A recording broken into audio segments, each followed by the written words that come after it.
Salvador, buenas noches, bienvenido. Buenas noches, César. Un saludo cariñoso para la audiencia del programa Que No Me Pierda. Gracias, doctor. Bueno, para hablar varios temas, su impresión a propósito de esta determinación del presidente Evo Morales de la abrogación del Código del Sistema Penal. Bueno, yo escuché con cuidado la declaración del presidente en un canal, en el canal estatal, y donde él decía, he decidido abrogar la ley. Claro, es importante aclarar que el presidente no tiene potestad constitucional para decidir abrogar. Esta es una atribución exclusiva de la Asamblea Legislativa Plurinacional. Lo que él puede hacer es solicitar, pedir, etcétera, ¿no? Pero no decidir. Sin embargo, tengo entendido que hoy día ya esto se está... Una sesión, sí, una sesión acalorada donde prácticamente se está desarrollando el tratamiento de la ley. Y que, bueno, lo importante es que la Asamblea, que es la institución llamada por ley para cumplir esta tarea, abrogue el código, pero no solo abrogue, porque la idea es no oponerse por oponerse. Eso es el mensaje que es necesario brindarlo al país. Una vez abrogada la norma, no podemos dejar en el vacío. Correcto. Y es fundamental que se conforme una comisión integrada por la propia Asamblea Legislativa, el órgano ejecutivo, las universidades y los colegios de profesionales.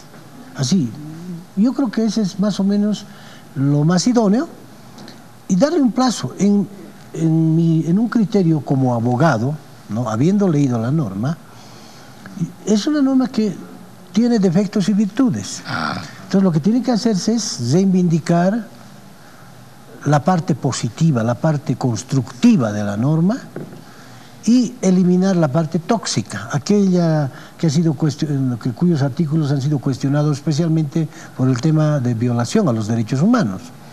Y entonces esta comisión debe se le debe dar un plazo más o menos perentorio, digamos un mes, menos quizá, y creo que en ese lapso de tiempo deberá entregarle el proyecto a la Asamblea Legislativa para que la apruebe. Y como va a participar la Asamblea Legislativa, ya no es necesario que se vuelva a debatir. Entonces, en menos de un mes tendríamos un nuevo código que sea la norma más progresista de Latinoamérica en materia penal, y subsanamos semejante zafarrancho que se ha armado en este tiempo. Ahora, doctor Waldo Albarracín, armar o crear un nuevo proyecto de ley del Código Penal en un mes, más de 700 artículos. Es que no es la idea inventarnos. O sea, lo que estoy diciendo es, y hay un código elaborado. Ese mismo ha sido cuestionado en varios aspectos. Correcto. Pero tampoco podemos decir que todo está mal, ¿no es cierto? Sería una irresponsabilidad expresarse de esa forma. Entonces lo que corresponde acá es que esta comisión valore, ¿no es cierto?, reivindique la parte positiva de la norma y elimine, deje sin efecto la parte negativa, aquella que ha sido cuestionada por la ciudadanía. Pero doctor, ¿no era necesario abrogar el Código Penal o se podían derogar algunos artículos? Claro, pues que en este momento entrabas a discutir artículo por artículo y hay sectores que apoyaban un artículo, otros no, etc. Entonces ya la abrogatoria se va a dar. Pero lo importante es que sobre la base de ese texto, esta comisión de especialistas trabaje. Pero es que los sectores que se opusieron, la ciudadanía, etcétera, etcétera, pidieron la abrogación total porque supuestamente el código estaba mal, doctor. Muy bien. Pero ahora me dice usted que no todo está mal. No, escuche, es que en su proyección, en su intencionalidad política, hay artículos que son perversos. Está bien, de acuerdo. Y que esos tienen que ser eliminados. Pero si yo te digo en este momento 1, 2, 3 artículos, ¿no es cierto?, puedo estar omitiendo otros. Había una tendencia en el país, ¿no?, de plantear la abrogatoria para que sobre esa base se vuelva a trabajar. Pero la idea no es agarrar todo el código, botarlo al tacho, ¿no es cierto?, e inventarte. Aquí no hay muchas cosas que inventarse. Pero ahora doctor, la gente probablemente necesita participar de alguna forma. No pueden participar todos. Seguramente los sectores que han observado esta norma podrían participar. Claro. Yo diría, hay una parte técnica que necesariamente tiene que estar. Por eso yo hablé de el propio gobierno, Asamblea Legislativa, obviamente sus representantes, los que tuvieron que ver con la proyección de la ley, universidades, especialmente las facultades de Derecho, ¿no?, y colegios de profesionales. Yo me quedo ahí. Ahora, esa es la parte técnica que deberá trabajar ya rigurosamente, si es posible, todos los días. Bueno, pero eso no significa que aquellos sectores que se han sentido afectados con la norma, ¿no es cierto?, con 1 o 2 artículos, puedan justamente entrevistarse con esta comisión para expresar en qué parte se sienten agraviados, afectados en sus derechos. Correcto. Se me ocurre pensar medios de prensa, por ejemplo, se me ocurre pensar transportistas, etcétera, ¿no es cierto? Entonces, no estoy planteando que todos los sectores formen parte de esta comisión, porque cada uno va a querer sacar tajada en base a su interés. ¿No? Lo que estoy diciendo es que se escuche a estos sectores y que esa comisión elabore un texto definitivo. Eso es posible, sí, cuando hay voluntad política, cuando hay vocación de servicio a la patria, se lo puede hacer. Definitivamente. Ahora, bueno, ¿cómo califica el CONADE esta acción? Que el presidente Evo Morales haya decidido dar un marcha atrás, dar un paso atrás y abrogar el Código del Sistema Penal, que lo ha defendido a rajatabla, lo ha defendido el presidente, lo ha defendido la Asamblea. Sí, lo que yo advierto es que en el gobierno se ha hecho un análisis político, y eso no tiene por qué extrañar, es natural que se haga un análisis político de qué estaba pasando en la coyuntura. Y se advertía que hay un país que estaba movilizándose ya no solo por el tema de la ley, porque acuérdate que esto se inició con la impugnación de un sector, los médicos que cuestionaban un artículo. En la medida que se iba prolongando el conflicto, resulta que ya no era 1, era 2, era 3, ¿no?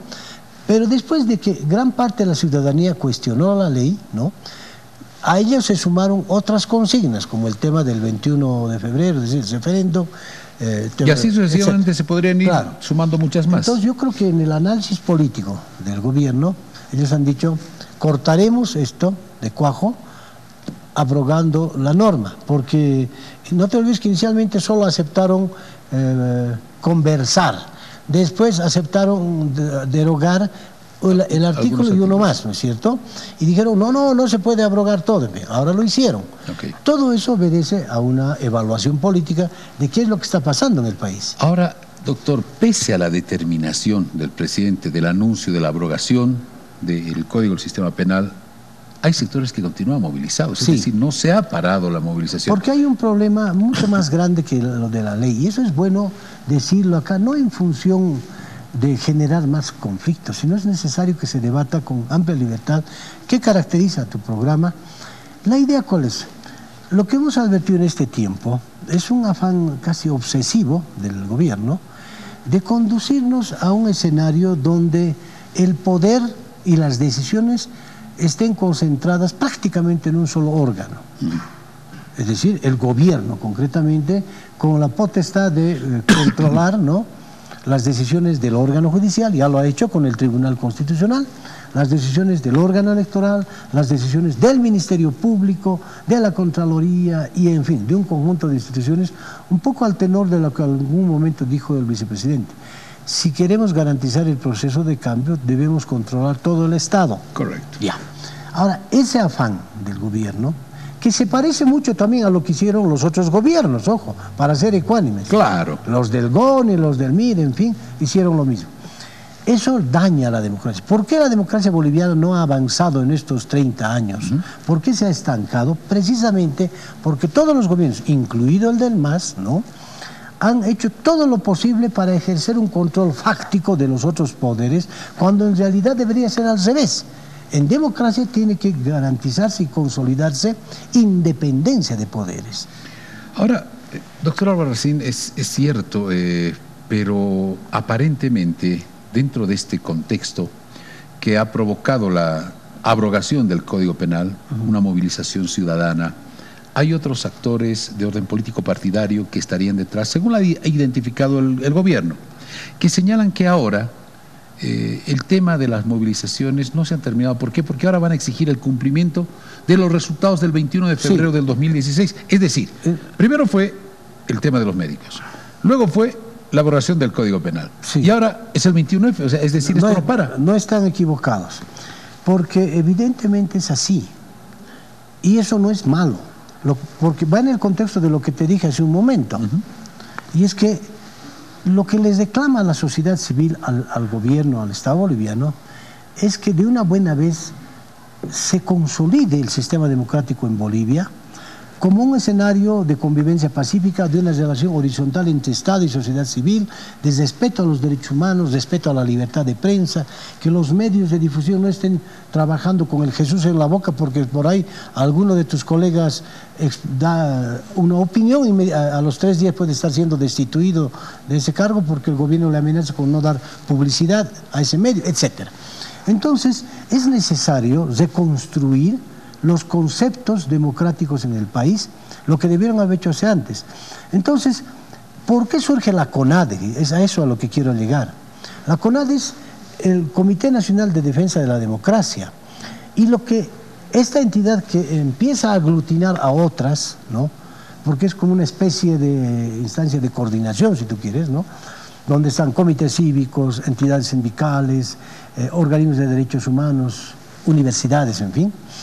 Estas lo que quieren es reclamarle al gobierno que deje esa actitud obsesiva de querer controlarlo todo, de vulnerar derechos, y quiere más bien que se recupere la democracia, y es por eso que se tomó el nombre de un comité que existió en los años 80 contra las dictaduras. No estoy diciendo que el actual gobierno es una dictadura militar, pero lo que sí me preocupa es que los parámetros que toma el gobierno es de ellos y los enemigos. O sea, ¿quiénes son los enemigos? ¿No es cierto? Las organizaciones de la sociedad civil. Todos los que les reclaman son enemigos. Entonces esto es muy peligroso. Ahora que han organizado ya un nuevo gabinete, que estamos empezando el año, yo creo que el gobierno tiene la oportunidad más bien de subsanar un conjunto de errores que se han estado dando. Estamos de acuerdo, pero también es muy peligroso que al haber una reacción de la ciudadanía en diferentes sectores, hace muchos años que no veo que la zona sur se movilice, por ejemplo, bajo la lluvia y todo esto, pero es muy peligroso que ante la reacción de la ciudadanía los actores políticos partidarios también se aprovechen del momento. Es que hay que separar aguas. Es bueno lo que tú dices, César, porque a mí no me interesa y miro despectivamente lo que hacen los partidos políticos, tanto del oficialismo como la oposición, porque están ahí encaramados en la Plaza Murillo, ambos pelean, y el pueblo no le interesa la pelea entre ellos, te diré. Está bien. Lo que interesa acá es qué piensa el ciudadano común, aquel que no tiene partido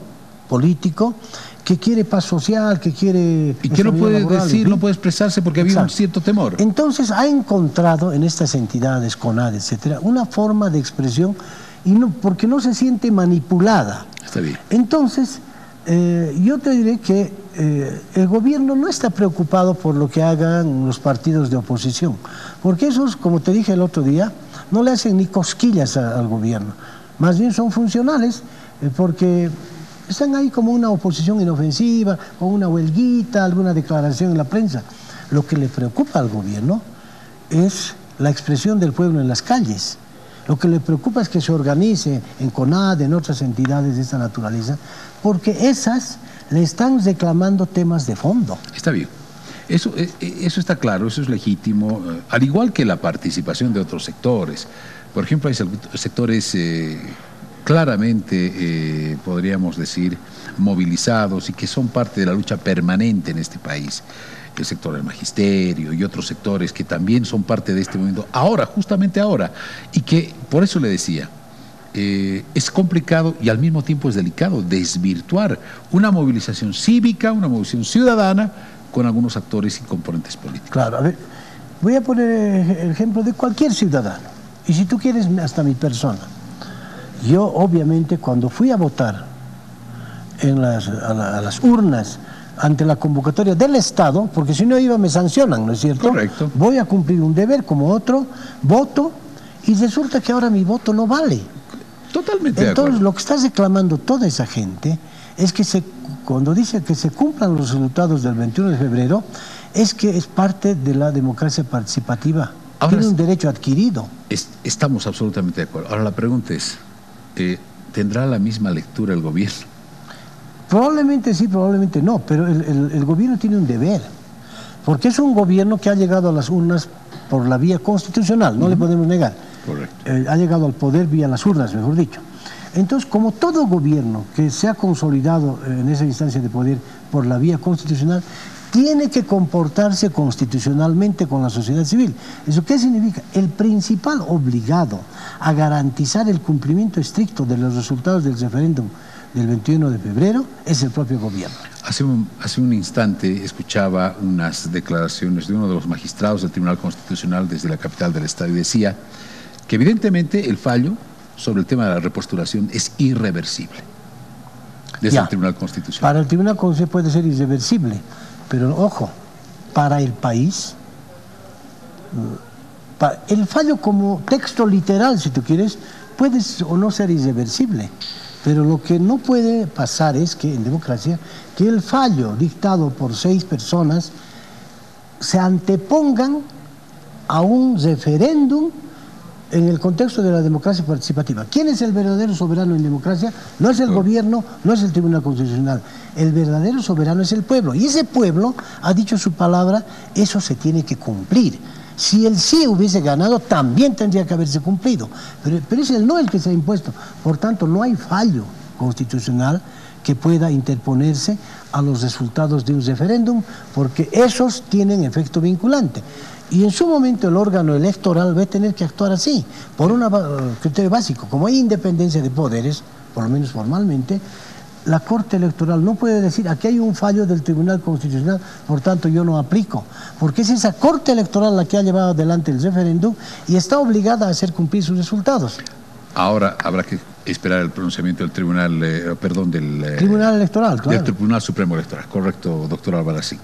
Bueno, yo quiero agradecerle estos minutos para despedirnos, una opinión cortita. ¿Qué opina del nuevo gabinete conformado por el presidente? El presidente tiene la potestad justamente constitucional de ratificar, de cambiar a sus ministros, pero más allá de eso, yo creo que este nuevo gabinete, los nuevos y los ratificados, que son mayoría, tienen también la obligación de contribuir a la reconstrucción democrática del país. Si el pueblo les está pidiendo, dejen ya de actitudes autoritarias y más bien reparen errores. Y una forma de comportamiento democrático es reconocer autocríticamente que estaban yendo por la senda del autoritarismo, que corten esa opción y que más bien generen las condiciones para que en Bolivia se restituyan las libertades democráticas, se cumpla justamente el referéndum. En fin, que sea a partir del 2018, yo creo que deseamos todos que este gobierno deje las lógicas autoritarias y más bien tenga una relación con la sociedad civil absolutamente horizontal y de respeto a los derechos humanos. Doctor Waldo Albarracín, como siempre, muchas gracias por estos minutos. Gracias. Ha sido muy amable. El rector de la Universidad Mayor de San Andrés, el doctor Waldo Albarracín, estuvo esta noche acá en Que No Me Pierda. Vamos con estos consejos. Naira, por favor, hay mucho más en nuestro programa. Por supuesto, como siempre, la dinámica de Que No Me Pierda para ustedes, amigos que nos acompañan. Estamos sobre las 23 horas con 44 minutos. Gracias le damos a Fancesa por acompañarnos. Y es que si estás pensando construir, construye y gana junto a Fancesa. Sí, cuando compres tu cemento, raspa la flechita, encuentra la tarjeta premiada.